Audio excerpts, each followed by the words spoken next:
The tampon king gets back in the ring. I speak of former VP nominee Tim Walz. He joined Beto O'Rourke at a Texas town hall last night, and the estrogen levels were enough to give Chuck Norris menstrual cramps. I wonder, is our strength our diversity? Our strength is our diversity. We've been talking about this for years as a country of immigrants, and we let them define the issue on immigration. We let them define the issue on D&I. But I'm thinking there's only one explanation for Tim spewing nonsense like this. Time of the month. What do you get when a sharp-tongued TV host crosses paths with a governor who looks like he's still trying to find his car in a Target parking lot? You get a takedown for the ages. Greg Gutfeld doesn't just criticize Tim Walz, he dismantles him, one punchline at a time. From tangled policies to bureaucratic missteps, it's less of a debate and more of a demolition, with Minnesota's leadership on the receiving end of a comedy masterclass. No breaks, no mercy, just one scorching roast served up fresh, and yes, it's as cold for Tim's approval ratings as it is red hot for everyone watching. Tim Walz continues to be criticized for embellishing his rank in service. After it came out over the weekend, he once claimed to be an official bikini inspector. Walz's direct superior in the National Guard says Walz knew his unit was about to deploy to Iraq and went behind the back of his superior officer to resign. When reached for comment, Walz yelled, "Hey, look over there!" and then ran away. Although Walz's actions look bad to veterans, Dems say these revelations could really help him win the coward vote. Tim Walz. If political leadership were a buffet, he'd be the lukewarm mashed potatoes and requested, underwhelming, and mysteriously showing up beside your main course, like an afterthought no one asked for. Then comes Greg Gutfeld, wielding sarcasm like a chainsaw in a fireworks store, chaotic, dazzling, and dangerously precise. He tears through Walz's political theater with the flair of a caffeinated Dexter doing stand-up. And what's left behind? Not governance, more like performance art. If the art was finger painting with expired mayonnaise. He exploited his military background to cover up his crime. He said it was related to his service, and that he actually wasn't drunk. He just misheard the instructions in the drunk test. He blew a super high level. It was like, 0.2, driving 100 miles an hour. And then when he's running for office, he said that he wasn't drunk. I mean, this guy has creep written all over it. He created a snitch line, but lies about his personal infractions. He doesn't even own up to it. This is a guy who pushes a hoax about a sex on a couch, and then the closer you look at him, he's a creepy cuck. Let's be honest, watching Tim Walz govern Minnesota is like watching a substitute teacher try to wrangle a classroom full of caffeinated raccoons. Chaotic, unconvincing, a little sad. He speaks with the confidence of a man who skimmed leadership for dummies and decided, yep, this is my legacy now. And the results? Oh, they're flawless. If your goal is to turn the land of 10,000 lakes into the land of 10,000 regrettable, decisiones, Greg Gutfeld didn't even have to break a sweat. Roasting Tim Walz was like dunking on someone who showed up to a job interview in Crocs and a blindfold. It's as if Walz wandered into the debate armed with nothing but a kazoo and a whiteboard that just said feelings. He practically served himself up, offering Gutfeld a roast platter labeled extra crispy, then leaning in like, go ahead, be savage. At this point, it's not satire, it's a full contact sport of sarcasm. And poor Walz. He came dressed for arts and crafts, clutching glitter glue and a participation ribbon. Recently, Donald Trump's executive order to make it more difficult, specifically to women, trying to make it more difficult for women to be able to vote. We see one of the first things they do is try and restrict the vote. Wait, so Trump is making it more difficult for women to vote? How so? Math problems? But it's further proof that the most dangerous thing for a leftist is a follow-up question, which is why you never hear any. But I guess questioning elections is okay now. But the best moment came when Walz forgot who he is. Let's start with the economy, shall we? Tim Walz took one look at rising inflation, unemployment, and a mass business exodus, and thought, you know what this needs? More taxes. Oxygen. Tax it. Smiles. Why not? Thinking about moving to South Dakota. That'll cost you, too. Under Walz, businesses aren't just leaving Minnesota, they're sprinting out like it's a haunted house, built from COVID mandates and social justice And Greg Gutfeld, he didn't hold back. He tore into Walz's economic vision like a raccoon let loose in a compost, been loud, messy, and weirdly satisfying. How, he asked, do you make California look like a capitalist utopia by comparison? Because under Walz, the only things growing in Minnesota are bloated bureaucracy and the collective migraine of the middle class. Now, let's talk about crime. Tim Walz approaches public safety the way a toddler approaches a box of matches, naively optimistic, totally unaware, and inevitably headed for sirens. His solution to rising crime: blame society, form a circle, and hope the criminals are moved by interpretive dance. It's like handing out lavender-scented candles while the building burns. This is a strange dude. Oh, he's strange. He is strange. Him and I are the same age. How does he look so much younger? No, he's a strange guy. Strange. You know, he called up years ago. I was in the White House, and he said, my house is being surrounded by people with American flags. I said, is that a good thing or a bad thing? He said, I think they're going to attack me. This was during the riots and everything else. They were MAGA people. You know, they like the American flag, all right? And they also had Trump. And I said, how do you know? There were about 15,000, he said, could you put out a word like that I'm your friend? I don't even know him, but that's the only time I ever spoke to him. And if you look back long ago, tweets, before Truth, tweets, long ago, I put out a statement. He's a good man, the governor. He's on our side. I didn't know him, but I didn't want him to get hurt. And everybody put down their flags and they left. Yes. He said it was a miracle. He said it was a miracle. Meanwhile, Gutfeld's on stage turning statistics into stand-up. He practically waved a map of Minnesota like a prop, with "Here be carjackings" scrawled across the Twin Cities in bold red letters. Walz's crime strategy. Gutfeld likened it to a mall cop trying to stop a riot with a kazoo and a clipboard. If Tim Walz were in charge of national security, we'd all be brushing up on our Russian by next week. And then, education. Oh, buckle up, that glittering dumpster fire is just getting started.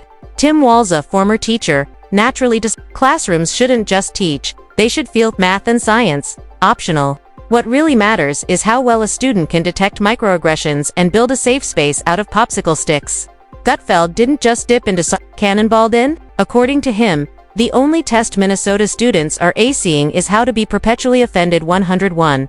Under Walz, education isn't about learning, it's about performance art. There's no detention, no discipline, just participation trophies and TikTok therapy sessions. On the same bad cocaine, but Kamala can't speak, he can't speak, Biden was so high he couldn't remember anything. Like, this is literally the dumbest administration of all time. Why is he talking? It really is the ultimate clown show. And I said this in the 5. He's a clown without a circus. He doesn't even need makeup. He's roaming the terrain. Is there some carnival that I could work for? Yeah. I'll wash your windows. He's a rogue clown. Yes. Who is just an inconsequential footnote to vice presidential history. Yes. No one will remember his name on trivia night, and that's going to be in 3 months. And can we please talk about the COVID policies? Tim Walz approached the pandemic like it was his big break on America's next top authoritarian. Close the bars. Fine the churches. Arrest the small business owners.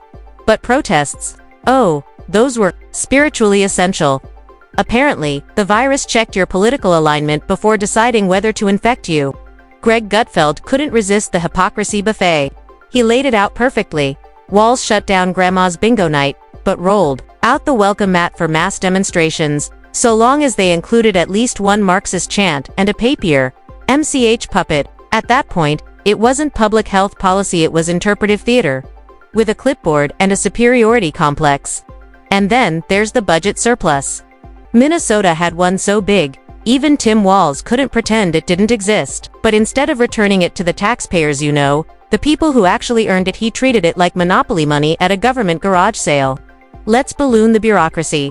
Hire more diversity consultants. Maybe even commission a taxpayer-funded mural of himself.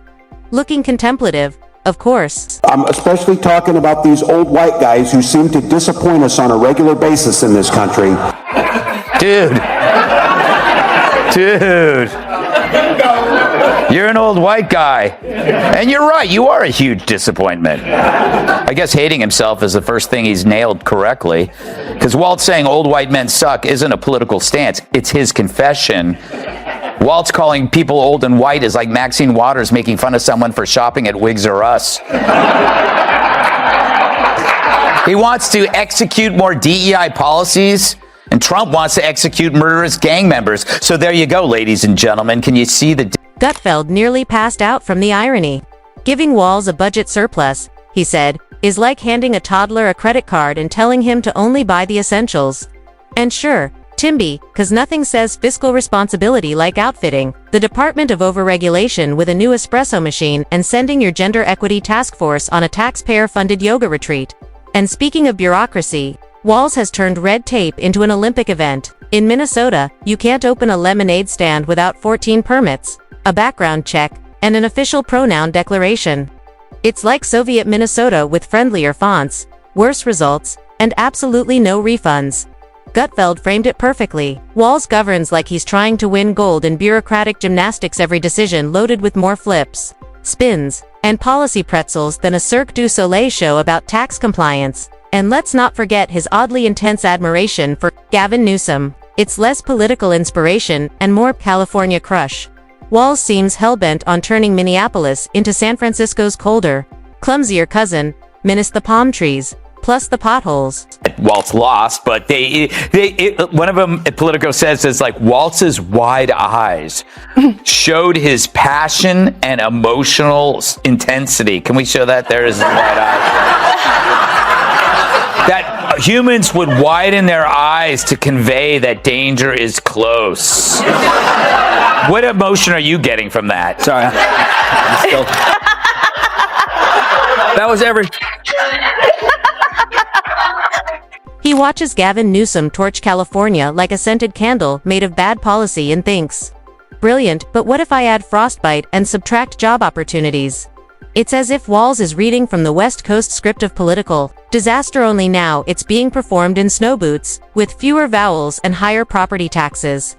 Gutfeld didn't hold back. If Gavin Newsom is a walking shampoo ad with the self-esteem of a Bond villain, he quipped, then Tim Walz is the understudy who wandered in halfway through the play and started improvising in Pig Latin. Walz struts around like the love child of Bernie Sanders and a malfunctioning traffic light, trying to pass as a progressive savior while tripping over every government department he touches. And transportation. Oh please. The man pitched a multi-million-dollar bullet train that might get finished right around the time dinosaurs stage a comeback. Meanwhile, Minnesota's roads look like a post-apocalyptic Mario Kart track, and residents would just like their suspension systems to survive the daily commute. But Walz, he's too busy selling fantasy trains, like he's auditioning for Hogwarts, while the real infrastructure crumbles like gluten-free toast in a rainstorm. Tim Walz vomits more nonsense. I called Donald Trump a wannabe dictator. It's because he is. It's because he is. Maybe it's adult like Donald Trump, you bully the out of him back. This is a weak, cruel man that takes it out and punches down on people. Wow. Oh. Jamie.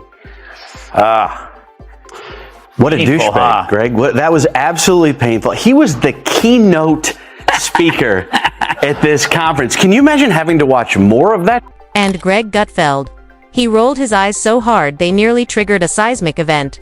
The sarcasm was so dense it deserved its own zip code. Oh, brilliant move, Tim, he mocked.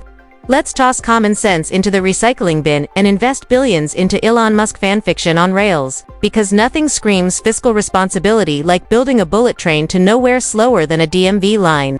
And somehow even less useful than a solar-powered flashlight in a Minnesota January. Then there are Walz's media appearances. Imagine, a man cosplaying as a competent leader, delivering speeches with the clarity of a dial-up modem submerged in a kiddie pool. He doesn't so much speak as spiral, rambling in circles like a GPS stuck in recalculating mode. Somewhere backstage, you can almost picture his advisors tossing flashcards and flares, praying he stumbles onto a coherent sentence. Gutfeld shredded it like a drunk poet at slam night. Watching Walz explain policy, It's like watching a raccoon attempt Morse code with oven mittskin, mildly terrifying, and somehow still convinced it crushed the landing. It's not just awkward, it's verbal gymnastics at an Olympic level.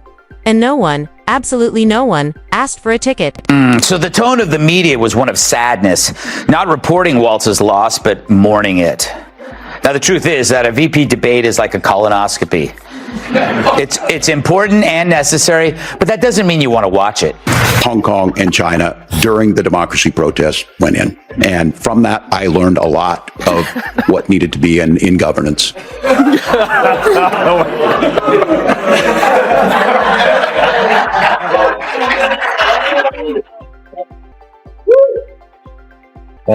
Even a deer in the headlights is screaming, "Get the out of the way, dude!"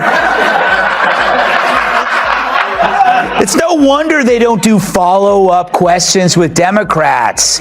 They're like the top layer of day-old skimpy bean dip. What's underneath? You don't want to see. And when the heat's on, Tim Walz doesn't just pivot, he pirouettes like a caffeinated ballerina fueled by 5 Red Bulls and a monthly subscription to The Atlantic. Ask him about rising crime, and suddenly you're knee-deep in a monologue about how bike lanes are the key to reducing felony charges. Mention the economy swirling the drain, and you'll get a passionate TED Talk on gender-neutral parking lots and the emotional trauma of asphalt. This isn't governance's interpretive policy theater. Every real issue gets met with a slideshow on community healing and a ukulele circle, scheduled for next Tuesday. Gutfeld, he nailed it.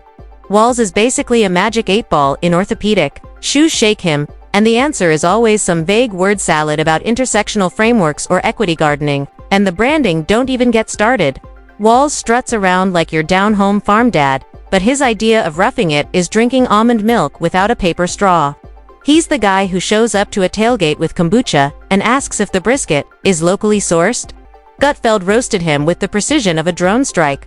Folksy, please. This man is as relatable as tofu at a monster truck rally. Because nothing screams working-class hero like quoting Noam Chomsky in a fleece vest. While Kamala's VP, Tim Walz, is being accused of lying about his rank, which is called stolen valor. But in Walz's defense in Minneapolis, stealing is legal. But misrepresenting your past for political gain? I don't see that as a problem, said one woman. Meanwhile, Minnesota's rural communities are practically screaming into the void like someone trying to cancel dial-up internet. In 2025, they wanted a leader who understood their world tractors, real jobs, maybe a church potluck or two. Instead, they got Tim Walz, a man who seems to believe Greater Minnesota begins at the end of the nearest bike lane and ends wherever the kombucha taps run dry.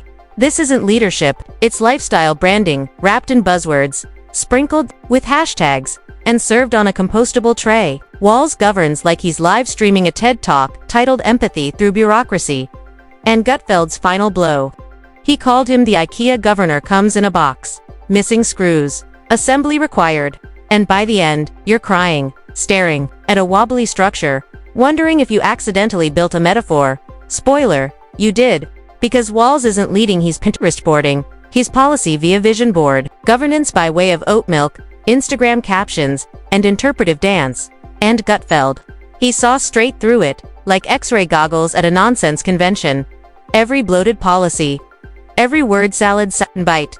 Every sanctimonious sermon dressed up as leadership.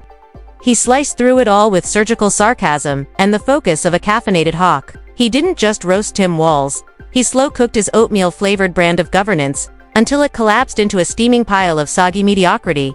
And the best part, Walz probably walked away thinking it was a TED Talk tribute, because Minnesota doesn't need a glorified group project in khakis. It needs a leader. And Gutfeld, with every punchline sharper than a DMV pencil, reminded the country that behind the fleece vest and passive-aggressive smile is a man governing off a set of expired IKEA instructions, confused, underwhelming, and still missing half the screws. Of the day, and he's got a very weird way of greeting his wife of 30 years. Roll it.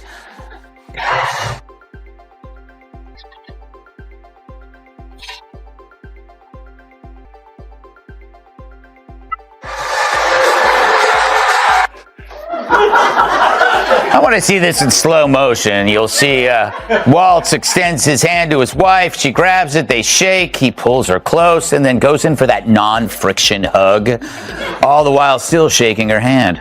I wish there was a word to describe that. Oh, yeah, weird.